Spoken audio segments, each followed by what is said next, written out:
nalka aynu maanta ifsano caalamkuna la'aantiis uusan joogi karin aasaasihii iyo fikirihii TV-ga maanta sidoo kale waxa uu aasaasay kartoomada maanta ay caalamku ka soo deeyaan TV-yada kuwaas oo aan caruurteena ku dhalsin mawduuceena maanta waxa uu ku saabsan yahay waa kuma Thomas Edison ku soo dhawaada barnaamijka Haldoor magaciigu waa Muscab Maxamed halkanina waa channelka Camir Yare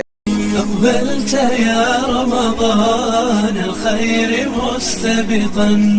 والقلب يشتاق دوما أنت تروينا يا درة الكون طاهر نبض خافقنا فالجرح كبلنا فاغسل معاصينا Thomas Edison magaciisa oo saddexaad waa Thomas Alva Edison waxa uu dhashay sanadku markuu ahaa 1847 waxa uuna geeriyooday sanadku markuu ahaa 1931 waxa uu ahaa ikhtiraca Mareykanka u dhashay oo sooyaalka ka soo jeedo wadanka Holland waxa uu ku dhashay tuulo lagu magacaabo Milan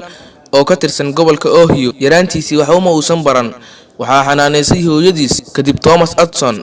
waxa uu muujiyay fariidnimo iyo maskax bini aadan halkaas oo uu caalamka ku soo kordhiyay waxyaabo badan oo maanta la'aantood aan la joogi karin waxyaabaha uu Thomas Edison alifay waxa kamid ah laambada aynu maanta ifsano caalamkana la'aantiis uusan noolaan karin iyo sidoo kale TV-yada maanta aynu ka soo deeno kartoomada oo aanu ku dheelsino caruurteena sidoo kale madbacada maanta aynu ku daabacno dhamaanteen waynu wada garanaynaa qalabka maanta koobiga yaalo kii alifay waa Thomas Edison waana qofkii ugu horeeyay ee sameeyay sawirada maanta loo yaqaan kartoonka ee TV-ga ka soo baxa waxa uu Edison alifay in ka badan 1000 shay waxa uu guursaday 2 jeer naagtiisii hore Thomas Edison naagtiisii hore waxa ay ka dhimatay iyada oo yar waxaanu dhalay 6 caruur ah waxa uu ka bilaabay shaqadiisa iibinta joornaalada oo uu ku iibinayay barta ay tareenadu ka baxaan waxa uu arkay oo soo jiitay daabacada iyo sida wax loogu daabaco waxa uu isku dayay inuu barto waa uu u samray maxaa yeelay waxa ay ku noqotay adeeg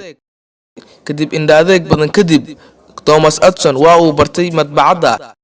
1862 ayaa waxa uu bilaabay inuu soo saaro jariidad uu ugu magac daray Grand Trade Hall wax kasta oo Thomas Edison maanta uu ka guuleysay waxa ka caawin jiray hooyadii lagu magacaabo Mary taasoo ahayd macallimadii barta suugaanta iyo gabayada sida wax loo akhriyo hooyadan aadka u fiican ayada wiilkeeda wax bartay kadib markii Thomas Edison macallimiintii dugsiga ay soo buriyeen iyagoo ku sheegaya inuu yahay dabaal aan waxba baraneyn hooyadii waxay u jecleed si aada Thomas Edison waxa uu ahaa qof maskax fiican inkastoo uu yaraantiisii uusan waxba baran